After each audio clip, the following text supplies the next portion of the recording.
Hi students.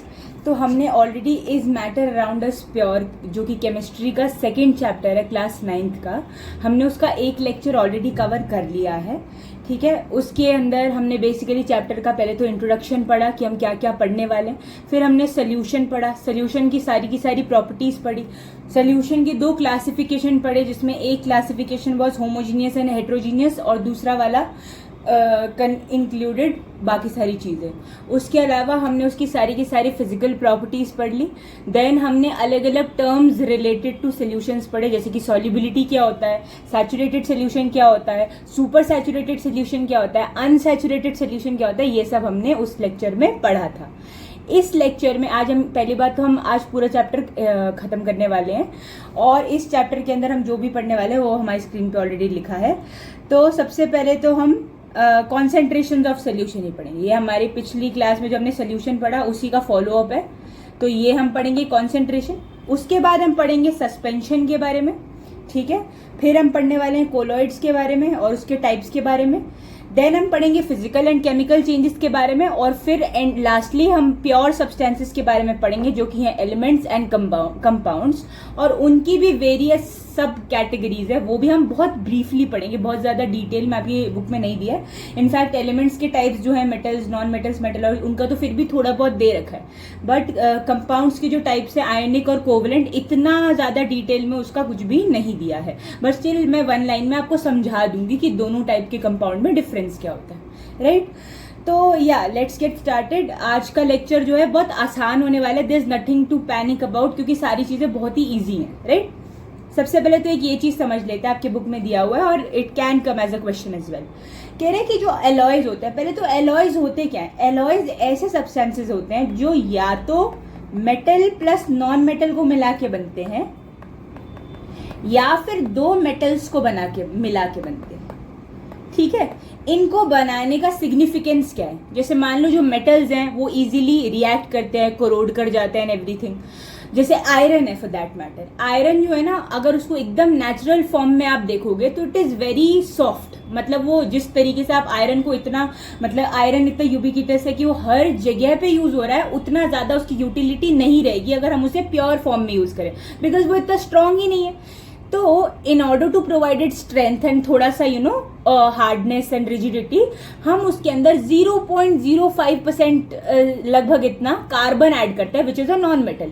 और जब जैसे ही कार्बन ऐड होता है ना, तो एक तरीके से आयरन जो है वो बाइंड कर जाता है, और वंस इट्स बाइंड तो तब हम उसको आराम से यूटिलाइज कर सकते हैं और यूज कर सकते हैं। ऐसे ही केस होता है बहुत सारे अलग एलॉयज के साथ भी। एलॉयज बनाने से होता क्या है, एक तो मेल्टिंग पॉइंट और बॉइलिंग पॉइंट जो है वो कम हो जाता है। दूसरा जो कोरोडिंग प्रॉपर्टी होती है कि मेटल जो है आसानी से कोरोड कर लेगा, ऑक्सीजन के साथ रिएक्ट कर जाएगा, वो चीज कम हो जाती है, क्योंकि अब वहां पे एक नॉन मेटल भी है। अगर आप ऑक्सीजन का सोचोगे तो ऑक्सीजन खुद भी क्या है, एक नॉन मेटल है, राइट। तो अगर आप किसी चीज के अंदर नॉन मेटल को इनकॉर्पोरेट कर दोगे तो अब उसके अंदर दोनों चीजों की प्रॉपर्टीज है, अब वो एक मेटल भी है और एक नॉन मेटल भी है। तो उसकी जो टेंडेंसी है ऑक्सीजन से रिएक्ट करने की वो कम हो जाए, क्योंकि ऑक्सीजन खुद एक नॉन मेटल है और दो लाइक चीजें रिएक्ट नहीं करेंगी, राइट। तो इससे क्या होता है, जो मेटल होता है वो प्रोटेक्ट भी हो जाता है और उसको स्ट्रेंथ भी मिल जाती है, उसकी प्रॉपर्टीज भी बेटर हो सकती हैं, है ना। फॉर एग्जांपल मैं किसी मेटल के अंदर आयोडीन मिक्स कर दूं, आयोडीन एक लस्ट्रस नॉन मेटल होता है ना, तो क्या पता उसकी जो प्रॉपर्टीज है वो और बेटर हो जाए, है ना। तो in order to make the properties of any substance better, या फिर उसकी कंडक्टिविटी में कुछ चेंज लाना या कुछ करना, उसके लिए हम ये कर सकते हैं।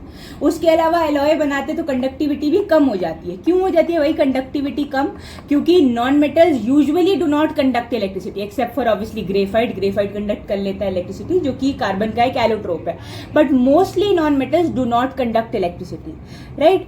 तो अगर हम एलॉय बनाते हैं तो कंडक्टिविटी भी कम हो जाती है। तो ये मैं आपको एक बेसिक आइडिया दे रही हूँ कि एलॉय बनाने से होता क्या और बना क्यों रहे हैं, ताकि प्रॉपर्टीज को इंप्रूव करवा सके, जो वो कोरोड हो रहा है मेटल वो ना हो इतनी जल्दी, उसको रिजिडिटी प्रोवाइड कर सके, है ना, उसके कलर में, टेक्सचर में एंड एवरीथिंग में चेंज लाया जा सके, राइट। तो अब हम पढ़ते हैं, ये कह रहे हैं कि जो एलॉय है उसके अंदर जो मेटल और नॉन मेटल होते हैं, या फिर जो दोनों मेटल्स होते हैं, जो भी हम जिसकी भी डिजायर्ड प्रॉपर्टीज हमको चाहिए हम वो ले लेते हैं। फॉर एग्जांपल यहाँ पे हमने कोई मेटल ले लिया और यहाँ पे हमने कोई नॉन मेटल ले लिया, इसकी प्रॉपर्टी भी हमको चाहिए, इसकी भी, तो अब हमने एलॉय बना लिया जिसमें इन दोनों की प्रॉपर्टीज रहेंगी, राइट। तो कह रहे कि ये एक होमोजीनियस मिक्सचर होता है। होमोजीनियस एज इन अगर ये एक बार मिल गए तो आप बता नहीं सकते कि इसके अंदर कौन सी दो चीजें थी, क्योंकि अब जब ये मिल चुके हैं तो एक नई चीज दिख रही है। You can not really make out कि अच्छा ओके इसके अंदर दो पहले कोई मेटल या फिर नॉन मेटल हुआ करते थे, राइट। तो स्टिल हम इसको मिक्सचर क्यों बोल रहे हैं? Why is it not a pure substance, है ना। इसको मिक्सचर क्यों बोलना है? क्योंकि अगर एक तो हम इसको फिल्ट्रेशन से सेपरेट नहीं कर सकते, है ना, बट अगर हम इसको मिक्सचर बोल रहे हैं तब तो ये फिल्ट्रेशन से सेपरेट हो जाना चाहिए था, बट हम इसे फिल्ट्रेशन से सेपरेट नहीं कर पा रहे हैं। उसके अलावा ये होमोजीनियस है, मतलब एक बार बन गया तो इसकी बड़ी ही यूनिफॉर्म सी कॉम्पोजिशन दिख रही है, तो फिर इसको प्योर क्यों नहीं बोल रहे हैं, इसको मिक्सचर क्यों कह रहे हैं? इसलिए कह रहे हैं क्योंकि पहले तो एक मिक्सचर के अंदर ही ऐसा होता है कि जो भी दोनों चीजें हैं वो दोनों अपनी अपनी प्रॉपर्टीज दिखा सकते हैं, क्योंकि अगर कोई चीज प्योर है तो वो तो एक ही प्रॉपर्टी एग्जिबिट करेगी, राइट। बट मिक्सचर के अंदर जो भी कॉन्स्टिट्यूएंट्स होते हैं हर कोई अपनी प्रॉपर्टी दिखा पाता है, और सेम चीज एलॉय में होती है। मैंने अभी आपको क्या बताया, हम दो ऐसे desired metal and non metal या फिर मेटल एंड मेटल को कंबाइन करता है जिनकी प्रॉपर्टीज हम देखना चाहते हैं। मतलब मिक्सचर जैसी प्रॉपर्टी है तो कि जो दोनों चीजों को मिला रहे हैं वो दोनों अपनी अपनी प्रॉपर्टी एग्जिबिट कर रहे हैं, और ऐसा प्योर सब्सटेंसेस में नहीं होता है। इसलिए हम कह सकते हैं क्योंकि both the combining metals and non-metals show their respective properties.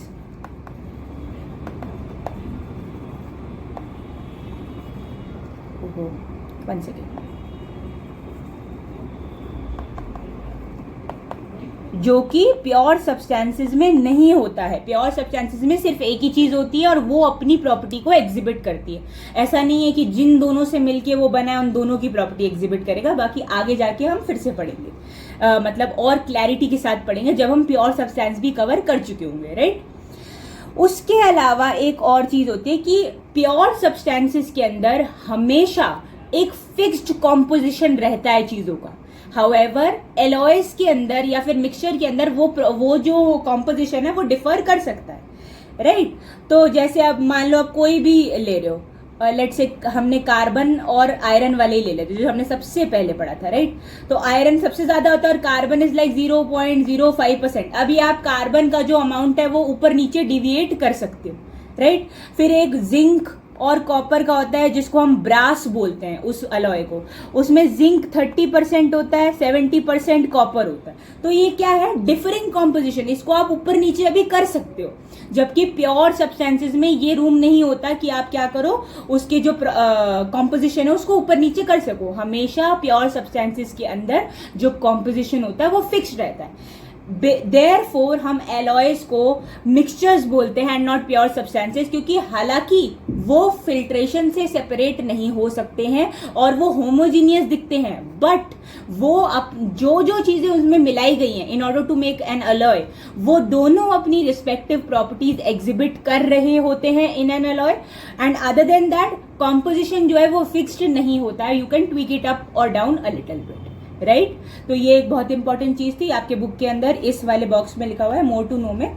The reason that I am also covering more to know is कि यू नेवर नो कि कहाँ से क्वेश्चन फ्रेम हो जाए, तो it's better to be prepared with everything. And also ये तो हमने टॉपिक भी पढ़ा हुआ है, राइट। तो ये एक बार आप लिख लेंगे, एक बार पॉइंटेड फॉर्मेट में, और मैंने आपको एक्सप्लेन तो कर ही दिया, राइट। अब आ जाते हैं कॉन्सेंट्रेशन ऑफ सोल्यूशंस पढ़ने में।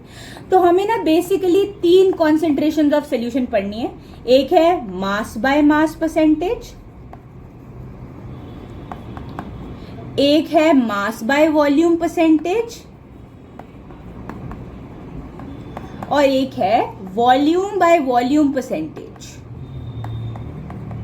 राइट। अब सबसे पहले तो हम ये समझ लेते हैं कि सॉल्यूट क्या होता है, सॉल्वेंट क्या होता है और सॉल्यूशन क्या होता है। सबसे पहले तो एक चीज ध्यान रखो कि एक तो ये बात मैं ऑलरेडी भी पिछले लेक्चर में बता चुकी हूँ, बट क्योंकि अब हम एक टॉपिक पढ़ रहे हैं जिसके अंदर ये टर्म्स हम यूज करने वाले हैं, तो I am just making you revise them, right. Solute वो होता है जो कम मात्रा में किसी चीज में डिसॉल्व कर रहे हैं। फॉर एग्जाम्पल मेरे पास एक पानी का ग्लास है, मैंने इसके अंदर नमक डाला, तो नमक कम मात्रा में ऑब्वियसली, राइट। ऐसा तो नहीं है नमक ज्यादा और पानी कम कर देंगे, पानी बहुत ज्यादा है उसमें हम थोड़ा सा नमक मिला रहे हैं, तो नमक जिस चीज को डिसॉल्व कर रहे हैं किसी के अंदर वो उसको बोलते हैं solute. It is always in lesser amount जो सॉल्यूट होता है। जिसके अंदर डिसॉल्व कर रहे हैं यानी कि जो हमारा मीडियम है उसको हम बोलते हैं सॉल्वेंट। और अब जब एक बार आपने नमक को पानी में घोल दिया तो आपके पास सॉल्यूट प्लस सॉल्वेंट दोनों हैं, इस कॉम्बिनेशन को हम बोलते हैं सॉल्यूशन, राइट। तो सॉल्यूट इस केस में क्या है, सॉल्ट, सॉल्वेंट क्या है, वाटर, और सॉल्यूशन क्या है, सॉल्यूशन इज द घोल और the mixture that you prepared by the combination of salt and water. तो ये जो हम तीनों के तीनों कॉन्सेंट्रेशंस पढ़ने वाले हैं, इसके अंदर सॉल्वेंट हम कहीं पे भी यूज नहीं करने वाले हैं। We will only use solute and solution वाले टर्म्स, राइट। ये चीज ध्यान रख लो, कहीं पे भी सॉल्वेंट नहीं आएगा। अब बहुत इजी आगे पढ़ लेते हैं। मास बाय मास परसेंटेज क्या है, बेसिक से फॉर्मूलाज है और बहुत ही इजी लेवल के क्वेश्चन आते हैं इन पे बेस्ड। तो मास बाय मास परसेंटेज क्या होता है, मास ऑफ सॉल्यूट, सॉल्यूट वाला जो भी कंपोनेंट है वो हमेशा न्यूमरेटर में रहेगा, अपॉन मास ऑफ सॉल्यूशन, और जो भी सॉल्यूशन वाला कंपोनेंट है वो हमेशा डिनोमिनेटर में रहेगा। मास of solute by mass of solution into 100, ठीक है। मैं यहां पे दोबारा से लिख लेती हूं, मास of solute upon mass of solution into 100। ये क्या होता है, ये होता है मास बाय मास परसेंटेज, राइट। ये मास बाय मास परसेंटेज का फॉर्मूला, इसके अंदर आप मास को ऑब्वियसली ग्राम्स में रख सकते हैं, ठीक है, याद रखेंगे आगे। और इसका अच्छा ये तो समझ ही गए होगी कि ये यूनिट लेस क्वांटिटी आने वाली है, परसेंटेज है पहली बात तो ऑब्वियसली यूनिट तो क्या ही होगी, बट ऊपर भी मास है नीचे भी मास है, तो मास मास कैंसिल आउट हो जाता है, तो ये यूनिट लेस होने वाला है, ओके। कई कभार क्वेश्चन आ सकते हैं ऐसे टाइप के भी, लेस लाइकली बट आ सकते हैं। उसके बाद मास बाय वॉल्यूम परसेंटेज, देखो मास आगे लिख रहे हैं तो यानी कि मास आएगा न्यूमरेटर के अंदर, तो मास ऑफ सॉल्यूट रखेंगे ऊपर, वॉल्यूम उसके बाद लिख रहे हैं तो इसको हम लिखेंगे वॉल्यूम ऑफ सॉल्यूशन और मल्टीप्लाई कर देंगे बाय 100। ये होता है मास बाय वॉल्यूम परसेंटेज, ठीक है। ये बेसिकली समझ रहे हो ना क्या होता है कॉन्सेंट्रेशन, कि हम कॉन्सेंट्रेशन निकाल रहे हैं कि हाँ भाई कितना सॉल्यूट है पर यूनिट सॉल्यूशन, राइट। कि एक given amount of volume of solution आपको गिवन है, आपको सोल्यूट का मास गिवन है, तो कोई बोले बताओ कितना मास है सोल्यूट का per unit volume of the solution, तो उसके लिए आप ये यूज कर सकते हैं, राइट। इट इज बेसिक, ये सारे टर्म्स हम क्यों पढ़ रहे हैं, it helps us to determine the amount of solute with respect to the solution. अब वो किसी भी क्वांटिटी के मेजर में हो सकता है, लाइक वो मास के टर्म्स में मेजर कर सकते हो, वो वॉल्यूम के टर्म्स में मेजर कर सकते हो, वो आप मास एंड वॉल्यूम के टर्म्स में मेजर कर सकते हो, समझ रहे हो मेरी बात। अब बात करते हैं वॉल्यूम बाय वॉल्यूम परसेंटेज की। वॉल्यूम बाय वॉल्यूम परसेंटेज क्या होती है, volume of solute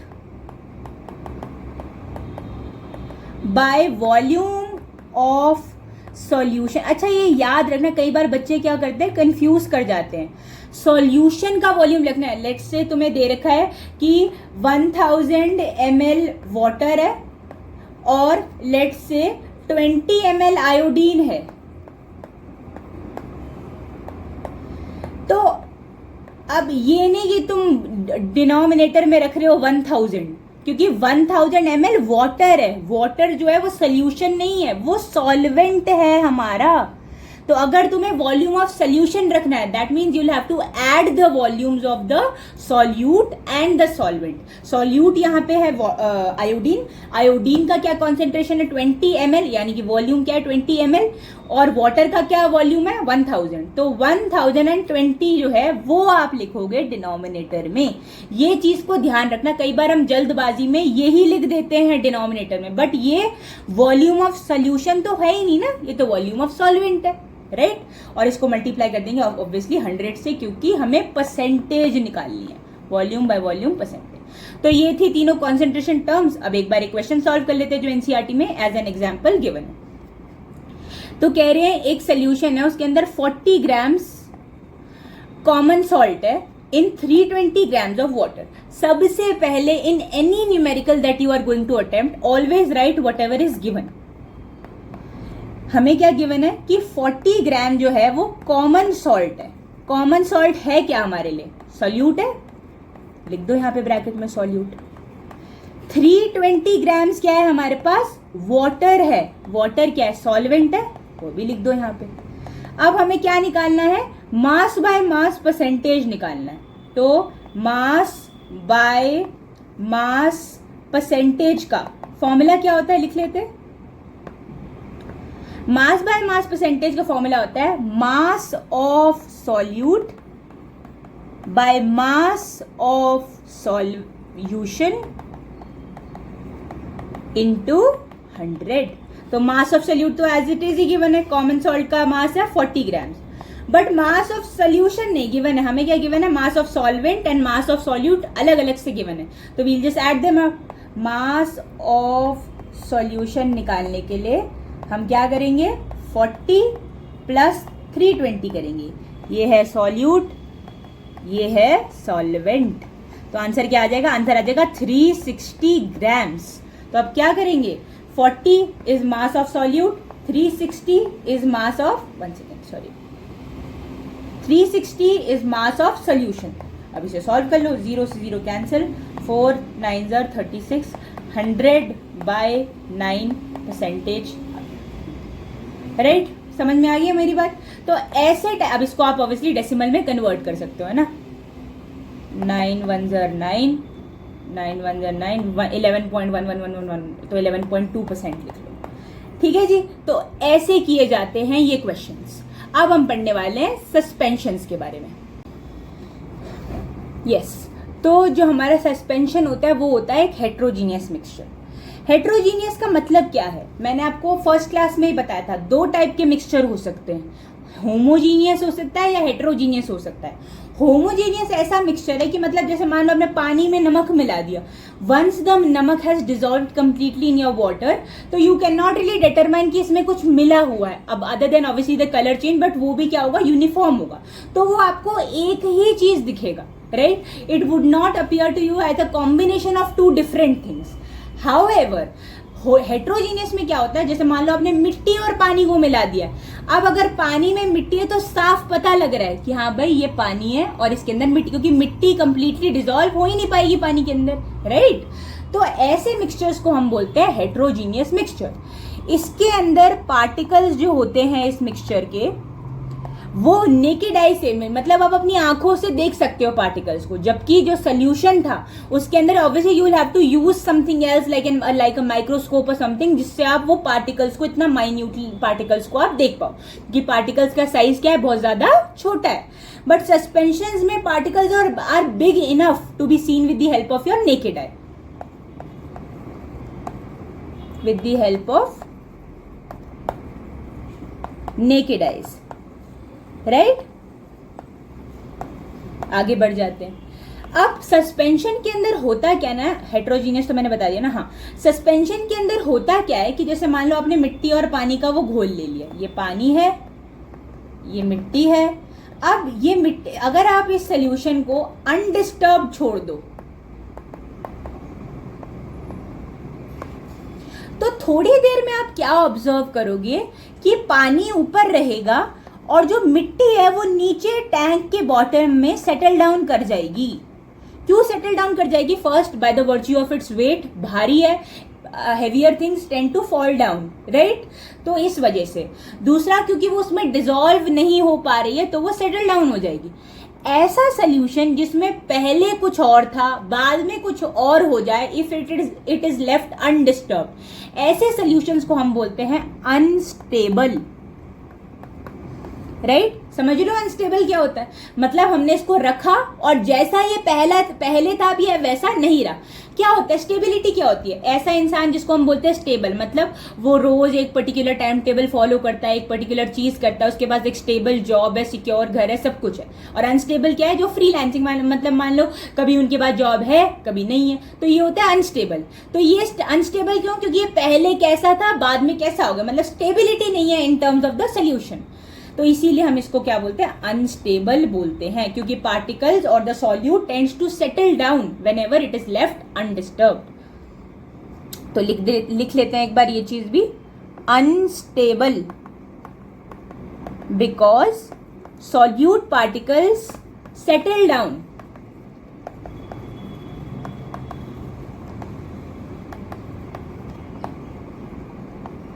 on leaving undisturbed, right. आगे बढ़ जाते हैं। अब हमने एक बात पढ़ी थी, Tyndall effect, in the previous class. What was Tyndall effect? जब पार्टिकल्स जो हैं वो लाइट की बीम को स्कैटर कर देते हैं तो उसको हम बोलते हैं टिंडल इफेक्ट, राइट। अब सोचने वाली बात ये है कि क्या सस्पेंशन टिंडल इफेक्ट दिखा पाएगा? Let's see. अब सस्पेंशन इनिशियल वाला ले लेते हैं, मतलब जब पार्टिकल्स जो हैं वो क्लियरली सस्पेंडेड हैं इन द सॉल्यूशन।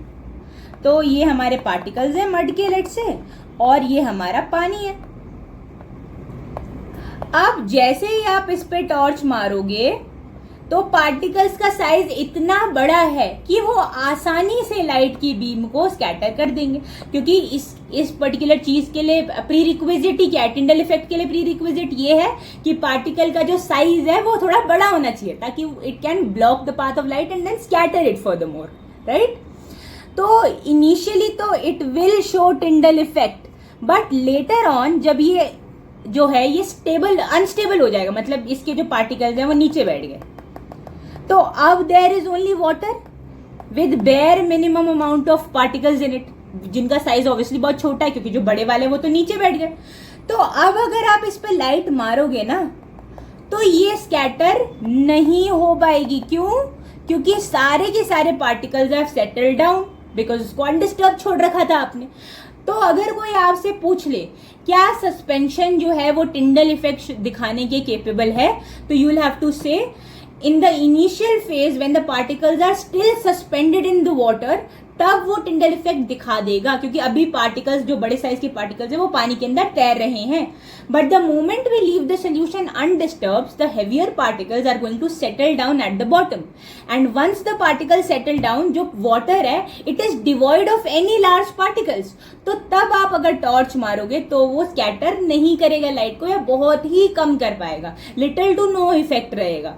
तो इसीलिए सस्पेंशन जो है वो हर फेज में टिंडल इफेक्ट नहीं दिखा रहा, which again leads us to the fact कि ये क्या है? एक अनस्टेबल सोल्यूशन है, कभी टिंडल इफेक्ट दिखा रहा है कभी नहीं दिखा रहा है। समझ गए मेरी बात? तो ये लिख लेते हैं हम एक बार।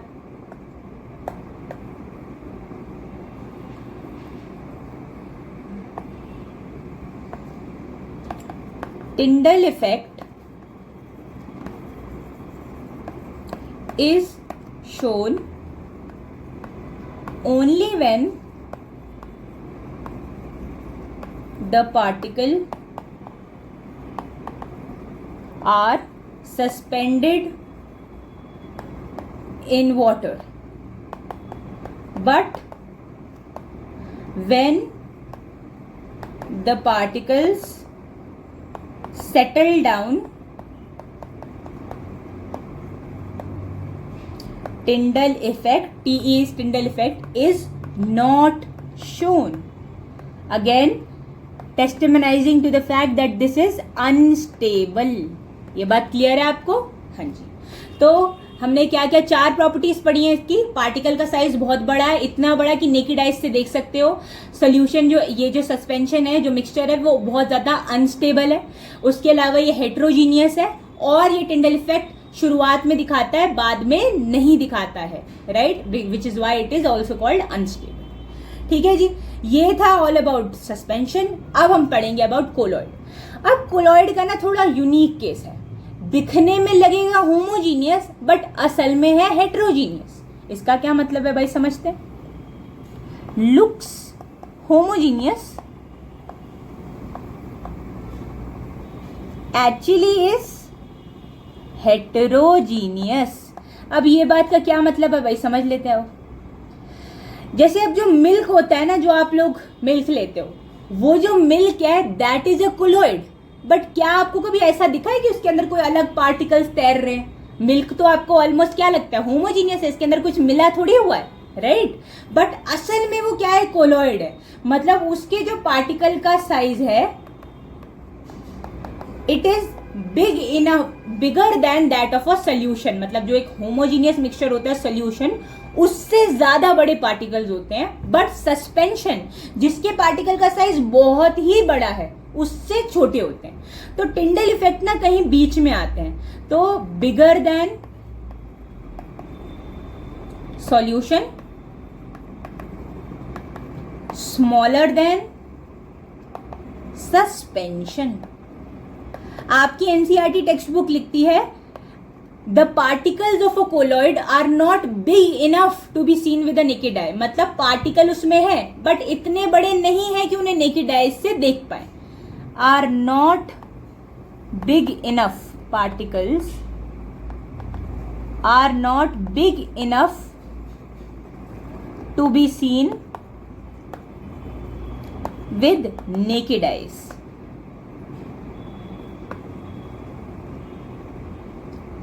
But they are big enough to scatter light. तो कह रहे हैं पार्टिकल छोटे जरूर हैं, मतलब इतने छोटे हैं कि आंख से नहीं देख पाओगे, but they are big enough, मतलब इतने बड़े हैं कि अगर आप लाइट मारोगे सोल्यूशन में तो वो लाइट के पाथ को स्कैटर कर देंगे। यानी कि ये क्या दिखा रहा है, टिंडल इफेक्ट शो करता है, इज शोन।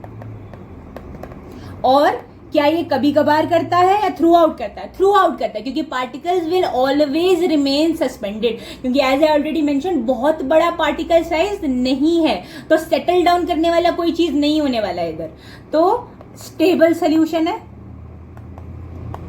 सोल्यूशन नहीं है, कोलॉइड है या मिक्सचर बोल दो।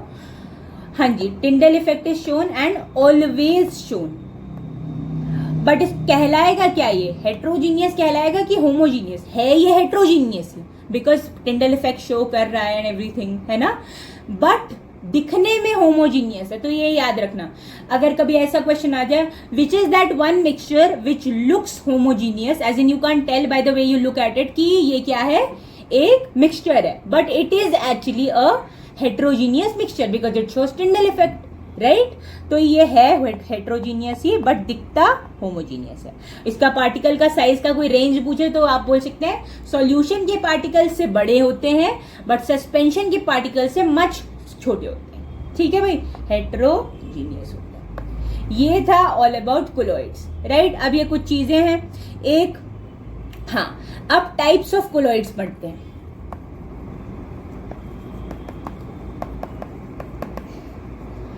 टाइप्स ऑफ कोलॉइड्स के लिए ना आपके बुक में दिया हुआ है एक टेबल, मैंने उसकी फोटो भी अटैच करी है, पर पहले हम सीख लेते हैं कि वो टेबल बनाना कैसे है। उससे पहले, या that brings me to a fact कि पहले मेरे को आपको समझाना पड़ेगा about something, some terminologies basically. तो ना, one second, let me take a better colour, yup, okay.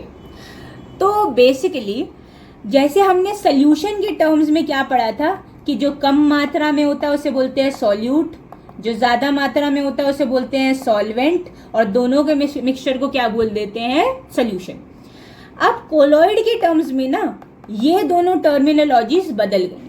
जो चीज आप डाल रहे हो कम अमाउंट में किसी चीज के अंदर, उसे बोलते हैं डिस्पर्स्ड फेस, और जिस चीज में घोल रहे हो, डिसॉल्व कर रहे हो, उसे बोलते हैं dispersing medium.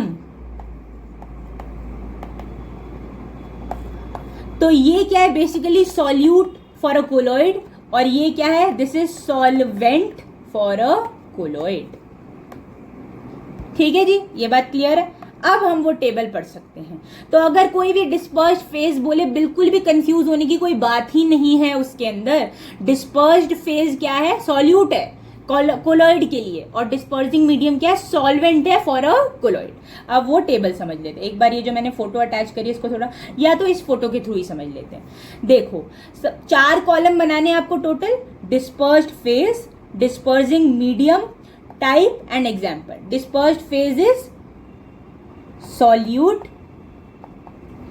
dispersing medium is solvent but for a colloid। ठीक है, तो colloid के लिए आप solute solvent ना बोल के dispersed phase और dispersing medium बोलोगे, राइट। तो सबसे पहले तो लिखना सीख लेते हैं। अगर आप ध्यान से देखो, liquid solid gas, liquid solid gas, liquid solid, तो ऐसे लिखना है। Wait, let me take a brighter colour. LSG, LSG, LS। ये द रीजन मैं आपको ये मेमोराइज करवाने की कोशिश कर रही हूँ इसकी, इसमें से बहुत क्वेश्चंस आते हैं and it is not possible कि आप चारों कॉलम्स को एज इट इज ऑर्डर में याद कर लो। तो उसके लिए कोई ट्रिक वगैरह या फिर कोई तरीका जिससे you can remember it easily, वो मैं बताने की कोशिश कर रही हूँ। तो सबसे पहले तो यही याद रखना, आगे क्या है, आगे है DP, पीछे क्या है DM, उसके बाद है टाइप और देन एग्जाम्पल्स। ठीक है भाई, एग्जाम्पल तो ऑब्वियसली आपको याद ही करने पड़ेंगे, बट ये सब मेमोराइज कर सकते हो। तो क्या लिखना है, liquid solid gas, liquid solid gas and liquid solid, ऐसे। और DM में क्या है, gas gas, liquid liquid liquid, solid solid solid. ठीक है, तो इसको कैसे याद करेंगे, 1 सेकेंड। तो मैंने आपको क्या बताया, DP, DM, टाइप। अभी ये तीनों कॉलम्स हम याद कर रहे हैं। DP में मैंने आपको क्या बताया, LSG, LSG, LS, और यहाँ पे क्या है, gas gas, liquid liquid liquid, solid solid solid. अब इससे अपन को पता क्या चल रहा है कि लिक्विड जिसके अंदर सॉल्यूट हो और गैस जिसके अंदर क्या हो, सॉल्वेंट हो, तो उस टाइप के हम कोलॉइड को क्या बोलेंगे, तो इसका नाम होता है एरोसोल, एरोसोल। ठीक है, सॉलिड जिसके अंदर डिस्पर्स्ड फेज हो और डिस्पर्सिंग मीडियम गैस हो, उसे भी क्या बोलेंगे, उसे भी बोलते हैं एरोसोल। उसके बाद गैस जिसके अंदर क्या हो, डिस्पर्सिंग फेज हो यानी कि सॉल्यूट हो, और जिसके अंदर DM क्या हो, लिक्विड हो यानी कि सॉल्वेंट जो है वो लिक्विड हो, तो इसको बोलते हैं फोम। तो ऐसे आपको ऑब्वियसली आपको एक एक करके तो याद होएगा नहीं, तो इसके लिए भी एक निमोनिक के कुछ भी स्टूपिड सी चीज बना लो, निमोनिक ही कहलाएगा वो, है ना। तो 1 सेकेंड,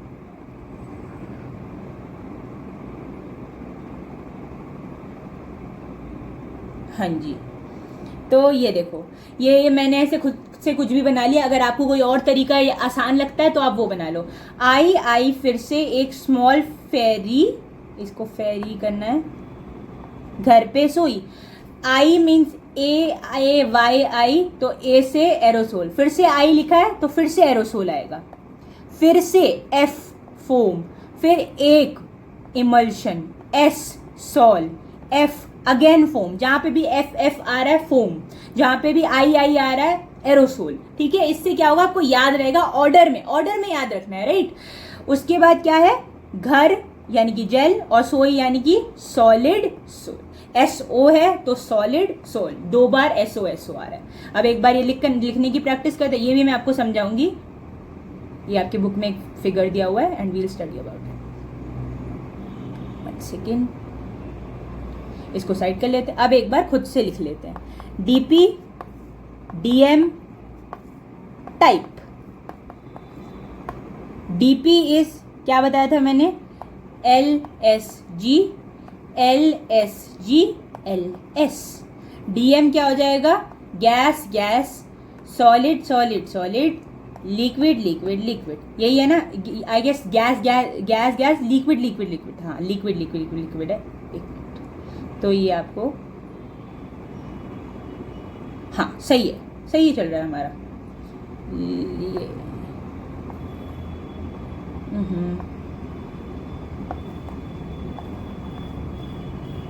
लिक्विड लिक्विड लिक्विड, ओहो gas gas, liquid liquid liquid, solid solid solid. और मैंने क्या बताया आपको, आई आई एरोसोल, एरोसोल, फिर से लिक्विड लिक्विड, आई आई फिर से एक यानी कि इमल्शन, स्मॉल यानी कि सॉल, फेरी यानी कि फिर से फोम, घर पे यानी कि जेल, और सोई तो यानी कि सॉलिड सॉल। ये है तरीका याद करने का। इतना तो आप ट्रिक से याद कर लो, और जो भी एग्जाम्पल्स हैं अब ये सब फॉग, क्लाउड, ये वो सब, इनके ऊपर भी भर भर के क्वेश्चन आते हैं कि बताओ क्लाउड के अंदर डिस्पर्जिंग फेज और डिस्पर्जिंग मीडियम क्या है। तो आपको ये याद रखना पड़ेगा ना। पहले तो कभी भी इस पे बेस्ड क्वेश्चन है ना, तो ट्राई करो जल्दी से इसका टेबल बना लो। बहुत मुश्किल नहीं है, लेटर्स ही तो लिखने, या तो ऑब्वियसली समझ ही जाओगे। L stands for liquid, ji stands for gas, S stands for solid, और ये भी ये निमोनिक याद रख लो। एंड देन एग्जाम्पल्स आपको मेमोराइज करने पड़ेंगे इसके, ठीक है। आपके एनसीईआरटी में इनफैक्ट एक क्वेश्चन है कि सॉल्यूशन, सॉल्व और एक और चीज थी आई गेस सस्पेंशन, इनमें क्या डिफरेंस है। तो सबसे पहले तो these are all the types of mixtures only. Solution एक होमोजीनियस मिक्सचर है, सॉल एक कोलॉइड है, अभी अभी पढ़ा ना सॉल, ये रहा सॉल क्या है, एक कोलॉइड है। और सस्पेंशन क्या है, ये भी एक मिक्सचर है, बट इसके जो पार्टिकल का साइज है वो सॉल्यूशन के पार्टिकल्स और जो कोलॉइड के पार्टिकल है उससे बहुत बड़ा है, जिसके कारण ये टिंडल इफेक्ट जो है ये बहुत कभी दिखाता है कभी नहीं दिखाता है। अगर इसको अनडिस्टर्ब छोड़ दिया जाए तो इसके पार्टिकल सेटल डाउन करेंगे और ये टिंडल इफेक्ट नहीं दिखाएगा। हाउएवर ये तो बिल्कुल ही नहीं दिखाता टिंडल इफेक्ट सोल्यूशन, क्योंकि पार्टिकल बहुत छोटे हैं। जो कोलॉइड है ये हर वक्त दिखाता है और ये कभी दिखाता है कभी नहीं दिखाता। तो ये डिफरेंसेस मैं आपको बता रही हूँ, बट पहले आइडेंटिफिकेशन जरूरी है। ये एक होमोजीनियस मिक्सचर है, ये एक हेट्रोजीनियस मिक्सचर है, ये भी एक हेट्रोजीनियस मिक्सचर है। टिंडल इफेक्ट नहीं दिखाता, टिंडल इफेक्ट दिखाता है हमेशा, टिंडल इफेक्ट कभी दिखाता है कभी नहीं दिखाता है। पार्टिकल का साइज सबसे छोटा, पार्टिकल का साइज मिड है, मतलब ना सोल्यूशन से बड़ा, सस्पेंशन से छोटा, और इसमें पार्टिकल का साइज बहुत बड़ा है। तो ऐसे आप डिफरेंशिएट कर सकते हो, राइट। आगे बढ़ते हैं। अब बात कर लेते हैं टिंडल इफेक्ट। एक ये आपके बुक में फिगर दिया हुआ है कि टिंडल इफेक्ट नेचर में किधर देखने को मिलता है। तो नेचर में ना आपने देखा होगा कि हमारे आसपास जो एयर है उसके अंदर ना सस्पेंडेड होते हैं वाटर ड्रॉपलेट्स। अब ये जो वाटर ड्रॉपलेट्स है इनमें से जब भी सनलाइट पास करेगी तो they are big enough to scatter the path of the sunlight. तो यानी कि ये क्या है, ये मिस्ट बोलते हैं इसको, राइट। जब हवा के अंदर थोड़े बहुत पानी की बूंदें रहती हैं, तो जब सनलाइट इन बूंदों से पास करेगी तो ये बूंदें सनलाइट को स्कैटर कर देंगी। और जब ये स्कैटर कर रही हैं इसका मतलब ये क्या है, सोल्यूशन तो नहीं हो सकता क्योंकि वो तो स्कैटर ही नहीं कर सकता। सस्पेंशन जो है वो कभी करेगा कभी नहीं करेगा, बट ये तो कर रहे हैं थ्रू आउट। तो ये क्या है, ये भी एक कोलॉइड है। और कैसा कोलॉइड है ये भी जान लेते हैं। गैस यानी कि जो एयर है वो डिस्पर्जिंग मीडियम है यानी कि मीडियम है, और लिक्विड ड्रॉप्स यानी कि लिक्विड जो है वो सॉल्यूट है यानी कि डिस्पर्स्ड फेज है। तो देख लेते हैं आप टेबल के अंदर मैंने क्या बोला, गैस डिस्पर्जिंग मीडियम है और डिस्पर्स्ड फेज यानी कि जो सॉल्यूट है वो लिक्विड है। तो ये क्या है, एक एरोसोल है। याद रखो एरोसोल दो टाइप के होते हैं, एक जिसके अंदर सॉल्यूट सॉलिड हो और एक जिसके अंदर लिक्विड हो, दोनों को एरोसोल बोलते हैं। तो आपको पहले चेक करना पड़ेगा कि मतलब डिस्पर्स्ड फेज के बेसिस पे डिसाइड होगा कि ये जो कोलॉइड है ये फर्स्ट वाला एरोसोल है सेकेंड वाला, राइट। तो इसी से के साथ हमारा जो कोलॉइड है वो होता है खत्म। और अब हम पढ़ेंगे फिजिकल एंड केमिकल चेंजेस के बारे में। The chapter is about to get over, so I hope आप लोग को सब कुछ समझ में आ रहा है। बहुत इजी सा है, बट आपको थोड़ा मेमोराइज करना पड़ेगा चीजों को, क्योंकि काफी नई चीजें भी पढ़ रहे हैं, राइट। तो अब पढ़ रहे हैं हम फिजिकल एंड केमिकल चेंजेस के बारे में। फिजिकल चेंजेस क्या होते हैं भाई, और केमिकल चेंजेस क्या होता है, इसके पहले तो इनका डिफरेंस समझ लेते हैं, जिसमें लोगों को बहुत कंफ्यूजन होता है। मतलब बच्चों को लगता है जो चीज रिवर्सिबल है वो फिजिकल है और जो चीज इरिवर्सिबल है वो केमिकल चेंज है। बट क्या ये बात ट्रू है? बिल्कुल भी नहीं। मतलब ये चीज हो सकती है और नहीं भी हो सकती है, बट हमें तो यूनिवर्सली एक्सेप्टेड एक चीज करनी पड़ेगी ना। मतलब जो हर वक्त ऑलवेज वैलिड हो वो वाली चीज को हम क्राइटेरिया बना सकते हैं, राइट। तो the criteria for judgment of the fact that whether a given change is a physical change or a chemical change किस बात पे डिसाइड करते हैं? अगर एक रिएक्शन हो रहा है और उसके अंदर कोई नई चीज बन रही है तो तब हम उसे बोलेंगे कि ये केमिकल चेंज है, और अगर कोई भी नई चीज नहीं बन रही है तो हम उसे तब बोल देंगे एक फिजिकल चेंज. फॉर एग्जाम्पल, मैंने एक पेपर लिया और उसके टुकड़े कर दिए, छोटे छोटे छोटे छोटे पीसेस कर दिए. अब इसके छोटे छोटे पीसेस हो गए. अब क्या ये रिवर्सिबल है? मतलब क्या आप वापस से पूरा होल पेपर बना पाओगे? इससे नहीं बना पाओगे, तो ये तो इरिवर्सिबल हो गया. बट आपके हिसाब से ये क्या है? ये तो फिर केमिकल चेंज होना चाहिए. बट मैंने अभी अभी क्या क्राइटेरिया बताया? क्या कोई नई चीज बनी है? पेपर था, अभी भी क्या है? पेपर ही है. शेप चेंज हुई है बट कुछ नया तो नहीं बना. तो अब हम इसको बोल सकते हैं कि ये फिजिकल चेंज है. तो इससे मैंने एक बात और प्रूव कर दी कि it is always not necessary कि फिजिकल चेंजेस क्या हो, रिवर्सिबल हो. इसमें देखो नहीं है ना रिवर्सिबल, बट कोई नई चीज भी नहीं बन रही, तो है ये फिजिकल चेंज. अब केमिकल चेंज में बात करते हैं. हाइड्रोजन गैस थी, ऑक्सीजन था, दोनों मिल गए और बन गया पानी. अब ये जो पानी है इसकी कोई प्रॉपर्टी ना हाइड्रोजन से मिलती है, ना इसकी कोई प्रॉपर्टी ऑक्सीजन से मिलती है. ये एक एंटायरली डिफरेंट चीज बन गई है, तो इसे हम बोलते हैं केमिकल चेंज. तो अगर आपसे कोई पूछ ले what is the difference between a physical change and a chemical change, so just say the criteria for deciding whether a change is physical और chemical lies on the fact that whether a new thing is being formed or not. If no new substance is being formed, then we'll call it a physical change. But if anything new is being formed during the course of the reaction, then we'll call it a chemical change. Also, one more thing to be noted, physical changes are not always reversible. Just like the one I just gave an example of. It is not reversible, right? But it's still a physical change क्योंकि कोई नई चीज नहीं बन रही है. तो although you can write mostly reversible because many physical changes are reversible and chemical changes are mostly irreversible.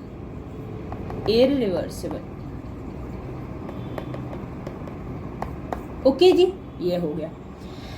हाँ जी, तो आई गेस. और कभी कभार ऐसा भी होता है कि एक पर्टिकुलर रिएक्शन जो है वो दोनों मतलब फिजिकल भी हो और केमिकल भी हो. मतलब ये आपने पढ़ा भी होगा आई गेस पिछली क्लास में. कैंडल जब बर्न करती है तो उसकी वैक्स मेल्ट हो रही है. अब वैक्स मेल्ट होने से वापस से वैक्स ही बन रही है, तो कोई नई चीज नहीं हो रही. तो ये वाला part of the reaction is physical. But जब भी वैक्स मेल्ट हो रही है ना, तो ये रिएक्ट कर रही है वाटर वेपर से टू मेक CO2. अब ये जो है ये केमिकल रिएक्शन है, क्योंकि अब ऐसा नहीं होगा कि आप मेल्टेड वैक्स को वाटर वेपर से कार्बन डाइऑक्साइड से रिएक्ट करके वापस से वाटर वेपर ला दो. ये पॉसिबल नहीं है क्योंकि अब एक नई चीज बन चुकी है. तो ये पार्ट होता है केमिकल चेंज, और जो मेल्टिंग ऑफ वैक्स है that is strictly a physical change. ठीक है. अगर जनरली जो स्टेट्स चेंज वाली चीजें होती हैं, लिक्विड से सॉलिड, सॉलिड से लिक्विड, लिक्विड से गैस, ये वाली चीजें, ये सब फिजिकल है. और जैसे मान लो हम कोई नई चीज बना रहे हैं, दो चीजों को रिएक्ट करवा रहे हैं, तो वो क्या हो जाता है? केमिकल चेंज हो जाता है. क्या ये बात क्लियर है? आगे बढ़ जाते हैं. अब आ चुके हैं हम इस चैप्टर के लास्ट पार्ट पे, विच इंक्लूड्स प्योर सब्सटेंसेस. हाँ, एक चीज और है, इसके just following this particular part of physical and chemical reaction एक इन टेक्स्ट क्वेश्चन है. उसके अंदर क्या दे रखे हैं, कुछ केसेस दिए हैं and you will have to guess कि ये एक फिजिकल चेंज है या फिर ये एक केमिकल चेंज है. तो वो प्लीज अटेम्प्ट कर लेना, उससे आपकी अंडरस्टैंडिंग थोड़ी बढ़ेगी कि फिजिकल क्या होता है, केमिकल क्या होता है. बट डिफरेंस आप सीख चुके हो. अगर कोई डिफरेंशिएट बिटवीन का क्वेश्चन आ जाए तो सिंपली क्राइटेरिया फॉर जजमेंट सबसे पहले no new substances form physical में और न्यू सब्सटेंसेस फॉर्म केमिकल में, मोस्टली रिवर्सिबल फिजिकल में, मोस्टली इरिवर्सिबल केमिकल में, एंड देन थर्डली एग्जाम्पल दे दो. I guess those many points would be completely enough, right? तो वो इन टेक्स्ट क्वेश्चन जरूर अटेम्प्ट करना which is given right after ये फिजिकल और केमिकल चेंजेस वाला क्वेश्चन, राइट? या ओके. देन लास्ट पार्ट पे आ चुके हैं प्योर सब्सटेंसेस पे. प्योर सब्सटेंसेस जो है वो हमारी दो टाइप की होती है, एलिमेंट्स और कंपाउंड्स. एलिमेंट्स जो होते हैं they can not be further broken down. वो ऑलरेडी सबसे स्मॉलेस्ट चीज है और सेम टाइप के एटम्स से बने हुए हैं थ्रू आउट, राइट? तो elements can not be broken down.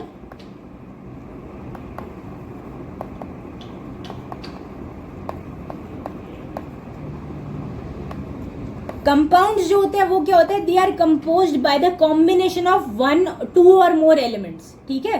तो they can be broken down, है ना, एलिमेंट मिल सकता है आपको उन्हें तोड़ के, can be broken down, composed of the same type of atoms.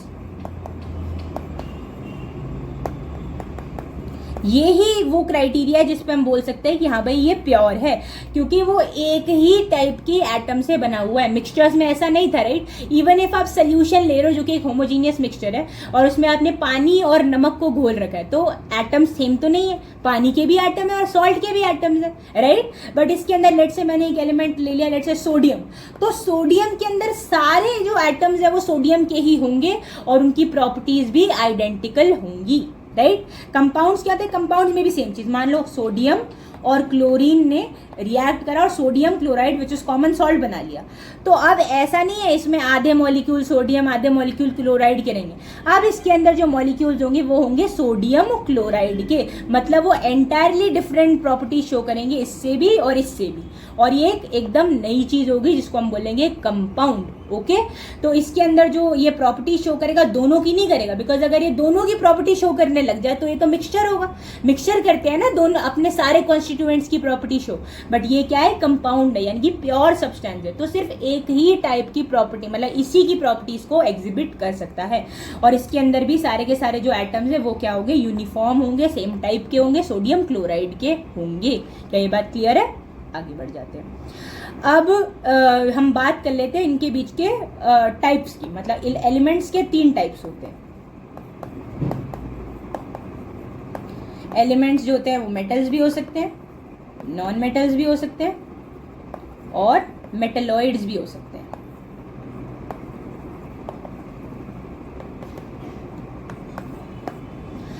Metals बहुत ज़्यादा होते हैं, अबेंडेंस उनकी बहुत ज़्यादा है। नॉन मेटल्स काफ़ी कम होते हैं एज कम्पेयर टू मेटल्स, और मेटलॉइड्स भी एक 3rd क्लास है, इसके अंदर और भी कम होते हैं।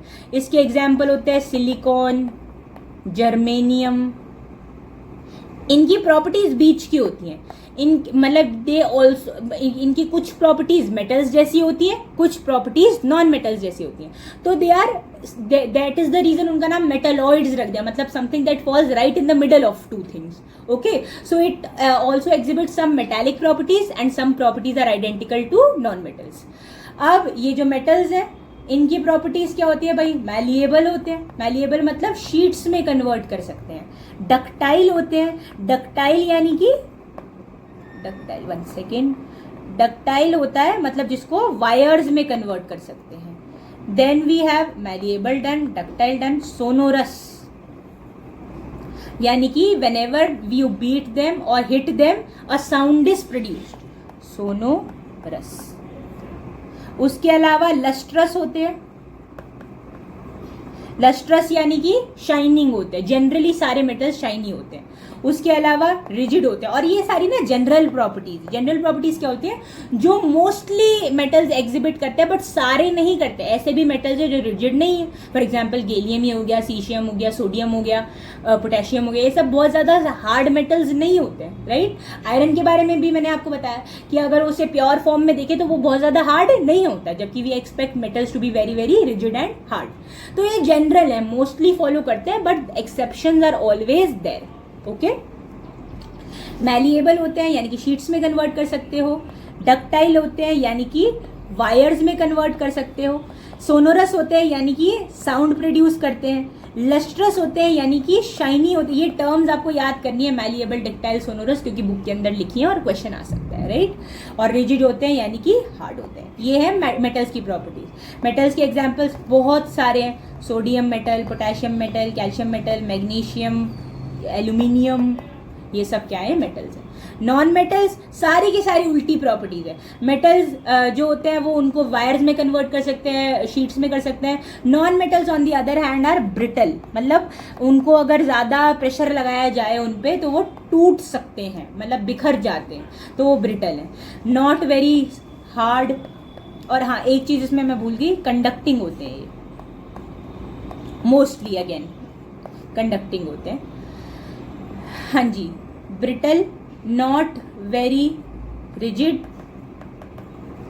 शाइनी भी मोस्टली नहीं होता है, but there are some metals which can be shiny. For example iodine, जिसका मैंने एग्जाम्पल दिया ना आपको, तो वो क्या होता है, शाइनी होता है, मतलब लस्ट्रस होता है. ओके जी. नॉन मेटल्स जो होता है, यस यही सब है, ये शाइनी होते हैं, ये शाइनी नहीं होते हैं. नॉन मेटल्स वो मेटल्स होते हैं. उसके अलावा they are not very rigid और कंडक्टिंग भी मोस्टली नहीं होते हैं, बट अगेन उसमें भी एक्सेप्शन है. कार्बन का एक एलोट्रोप है ग्रेफाइट, वो क्या होता है, वो कंडक्टिंग होता है. डायमंड जो है वो भी कार्बन का एक फॉर्म है, एलोट्रोप है, वो बहुत ज़्यादा हार्ड होता है ना. तो नॉन मेटल से भी generally do not expect them to be very hard, but they are hard. तो ये पता लग रहा है कि ये सब जनरल प्रॉपर्टी, ये दिमाग में डालो. कई बार क्वेश्चन असर्शन रीजन में आ सकता है, मेटल्स आर ऑलवेज हार्ड. तो ये ऑलवेज वर्ड कहीं पे भी नहीं लग सकता है, हर जगह कुछ ना कुछ डिविएशन या फिर अनोमली होती ही होती है, वो बात ध्यान रखेंगे. और मेटलॉइड्स मैंने बता ही दिया, सिलिकॉन हो गया, जर्मेनियम हो गया, इनकी प्रॉपर्टीज जो होते हैं इंटरमीडिएट होती है, इंटरमीडिएट प्रॉपर्टीज. तो आइडेंटिकल होते हैं विद बोथ मेटल्स भी और नॉन मेटल्स भी. ये तो हो गया हमारे एलिमेंट्स के बारे में. एक आपके बुक में 2 साइंटिस्ट का नाम दिया, वो भी ध्यान रख लेते हैं, है ना. सब कुछ कवर कर रहे हैं तो एक भी चीज़ नहीं छोड़नी चाहिए. एक साइंटिस्ट का नाम है रॉबर्ट बॉयल, 1661, और दूसरा है एंटोइन एल लेवोइजियर. रॉबर्ट बॉयल पहला वो इंसान था जिसने एलिमेंट टर्म को कॉइन किया था या फिर यूज किया था. यूज्ड द टर्म एलिमेंट 1661 में, element for the first time, मतलब सिर्फ यूज किया था इसने. और एंटोइन एल लेवोइजियर जो था, ही वॉज द पर्सन जिसने पहली बार डेफिनेशन दी थी, कि एक्सपेरिमेंटली यूजफुल डेफिनेशन दी थी ऑफ एलिमेंट, की होता क्या है एलिमेंट, ये इस बंदे ने बताया था. ठीक है, तो ये भी लिख लेते हैं कि he gave an experimentally useful definition of an element. Clear है भाई.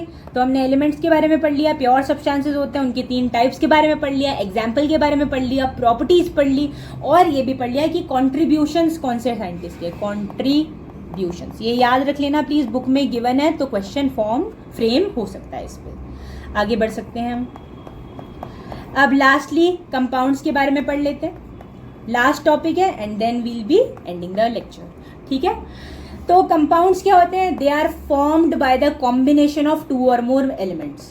Formed by the combination of 2 और more elements. For example sodium chloride, for example magnesium chloride, for example any compound. बहुत कंपाउंड है, NaHCO3. देखो ज़रूरी नहीं है कि जो एक कंपाउंड हो वो हमेशा 2 एलिमेंट से ही मिलके बना हो. ये देखो यहाँ पे कितने एलिमेंट्स है, 1 2 3 4 एलिमेंट से मिलके भी बना है. तो ऐसे कंपाउंड्स एग्जिस्ट कर सकते हैं, राइट. अब ना एक चीज़ है, लोगों को बहुत कन्फ्यूजन होता है कि कंपाउंड भी तो एक से ज़्यादा चीज़ों से मिलके बन रहा है. तो हमने तो ये बोला प्योर सब्सटेंस को डिफाइन कैसे किया, जो एक टाइप के एटम से मिलके बना, बट इसमें तो एक से ज़्यादा चीज़ें, तो फिर इसको प्योर क्यों बोल रहे हैं हम. ठीक है. तो ये मिक्सचर क्यों नहीं है, लोग इसको कंपेयर करते हैं कि भाई ये तो मिक्सचर भी हो सकता है क्योंकि एक से ज़्यादा चीज़ों से मिलके बन रहा है, बट ऐसा ट्रू नहीं है. क्यों नहीं है, अगेन मैंने आपको जैसा कि बताया, मिक्सचर के अंदर प्रॉपर्टी होती है कि जैसे मान लो आयरन है और सल्फर है, दो चीज़ों का हमने मिक्सचर बना दिया, फिजिकली उनको साथ में ला दिया, रिएक्ट नहीं करवाने दिया, बस साथ में रखा है उनके पीसेस को, ये है मिक्सचर. बट अगर हमने इनको कंबाइन करवा दिया तो ये बन जाएगा Fe2S, ऐसा कुछ बन जाएगा. अब Fe2S जो है, ये वाली जो चीज़ बन गई है, ये अब एंटायरली डिफरेंट है इन दोनों से. तो अब ये एक अलग चीज़ बन गई है जिसके अंदर अलग टाइप की प्रॉपर्टीज होंगी, जबकि जो एक मिक्सचर होता है इसके अंदर दोनों की प्रॉपर्टीज है, राइट. दोनों अपनी अपनी रिस्पेक्टिव प्रॉपर्टीज शो कर रहे हैं. इनको यानी कि मिक्सचर को हम फिजिकल मेथड से अलग कर सकते हैं, कंपाउंड्स को हम फिजिकल मेथड से अलग नहीं कर सकते हैं. कंपाउंड बन जाता है तो एक एंटायरली न्यू चीज होती है, उसकी प्रॉपर्टीज उसके कंबाइनिंग चीजों पे नहीं डिपेंड करते हैं, जबकि मिक्सचर के अंदर कॉन्स्टिट्यूएंट्स ही अपनी प्रॉपर्टी दिखाते हैं। मतलब कोई अलग प्रॉपर्टी नहीं बनती कि मैंने आयरन और सल्फर को एक डब्बे में मिक्स कर दिया और अब ये एक नई प्रॉपर्टी शो करेंगे, ऐसा नहीं होगा मिक्सचर के केस में। बट कंपाउंड के केस में, मतलब जब हम इन दोनों को रिएक्ट करवा देंगे तो अब जो चीज बनेगी ये एकदम अलग चीज, अलग जो है चीजें शो करेंगी। इसके अंदर सेम टाइप के एलिमेंट्स होंगे अब, बट मिक्सचर के अंदर ऑब्वियसली अलग अलग दिख रहे हैं, विजिबली डिफरेंट है। मिक्सचर के अंदर आप देख के बता सकते हो कि इसमें दो चीजें हैं, हेट्रोजीनियस होता है मिक्सचर। बट ये जो है कंपाउंड है ये होमोजीनियस होता है, क्योंकि अब प्रॉपर्टीज जो है वो डिस्ट्रीब्यूटेड है। ऐसा नहीं है किसी जगह पे कंपाउंड की आयरन वाली प्रॉपर्टी ज्यादा है या फिर किसी जगह पे सल्फर ज्यादा है। टेक्सचर जो है वो भी यूनिफॉर्म होगा कंपाउंड का, मिक्सचर का टेक्सचर यूनिफॉर्म नहीं होगा। तो मैंने इनफ डिफरेंसेस बता दिया आपको between a mixture and a compound. अब एक बार आपकी बुक में एक टेबल दिया है, ये भी देख लेते हैं। एलिमेंट्स और compound just mix together to form a mixture and no new compound is form. As I already mention, कोई भी नई चीज नहीं बन रही है, ठीक है भाई। और कंपाउंड्स के अंदर क्या हो रहा है, they react to form new compound, मतलब एक केमिकल चेंज हो रहा है इधर। वन सेकेंड, यहाँ पे क्या हो रहा है, केमिकल चेंज हो रहा है।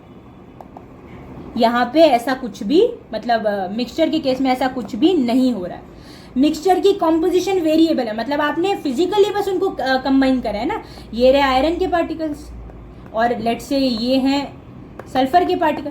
अब इस डब्बे में कई जगह पे सल्फर ज्यादा हो सकता है, कहीं पे आयरन ज्यादा होता है, क्योंकि यूनिफॉर्मिटी तो है नहीं। बट यहाँ पे जो है जो कॉम्पोजिशन है वो हमेशा फिक्स्ड रहेगी, ऑलवेज फिक्स्ड, चेंज नहीं कर सकते आप इसको। ओके, मिक्सचर जो है वो अपने कॉन्स्टिट्यूएंट सब्सटेंसेस की प्रॉपर्टी, मतलब मान लो अगर आप एक मैग्नेट लेके आओगे तो आयरन जो है वो अट्रैक्ट हो जाएगा, सल्फर नहीं हो पाएगा। बट अगर आप Fe2S के पास आयरन लेके आओगे तो वो नहीं अट्रैक्ट करेगा। अब क्यों? क्योंकि अब वो आयरन की प्रॉपर्टीज नहीं शो करने वाले, क्योंकि अब वो कंपाउंड बन चुका है, राइट। न्यू सब्सटेंस की एकदम अलग प्रॉपर्टीज होती हैं। लास्टली कॉन्स्टिट्यूएंट्स जो है इनको फिजिकल मेथड से सेपरेट कर सकते हैं। अभी बताया, मैग्नेट को लो, आयरन पार्टिकल सेपरेट हो जाएंगे, सल्फर बच जाएगा। बट इतनी आसान और फिजिकल मेथड से हम इनको यानी कि कंपाउंड्स को सेपरेट नहीं कर पाएंगे। इसके लिए हमको केमिकल इलेक्ट्रोलाइसिस या वगैरह ऐसे टाइप के मेथड्स लगेंगे या फिर इलेक्ट्रोकेमिकल रिएक्शंस लगेंगे। This was all about this chapter. एक लास्ट बस चीज है, ये आपकी बुक के अंदर एक फ्लो चार्ट गिवन है, ये आप पढ़ सकते हैं। इसके अंदर एलिमेंट्स और कंपाउंड्स का डिफरेंस दे रखा है, ऑलरेडी समझा दिया मैंने आपको। एलिमेंट्स को फर्दर ब्रेक डाउन नहीं कर सकते, कंपाउंड्स को ब्रेक डाउन कर सकते हैं, not by physical method but by chemical और इलेक्ट्रोकेमिकल मेथड। मिक्सचर जो होते हैं दो टाइप के होते हैं, होमोजीनियस भी हो सकता है, हेट्रोजीनियस भी हो सकता है। और उसके अलावा हमने 3 टाइप के और मिक्सचर पढ़े थे based on particle size, solution, suspension, colloid. तो इस चैप्टर में हमने बहुत सारी चीजें पढ़ी हैं। क्वेश्चंस जो है इसमें बहुत ज्यादा हैं, तो प्रैक्टिस करेंगे एक बार क्वेश्चंस आप लोग।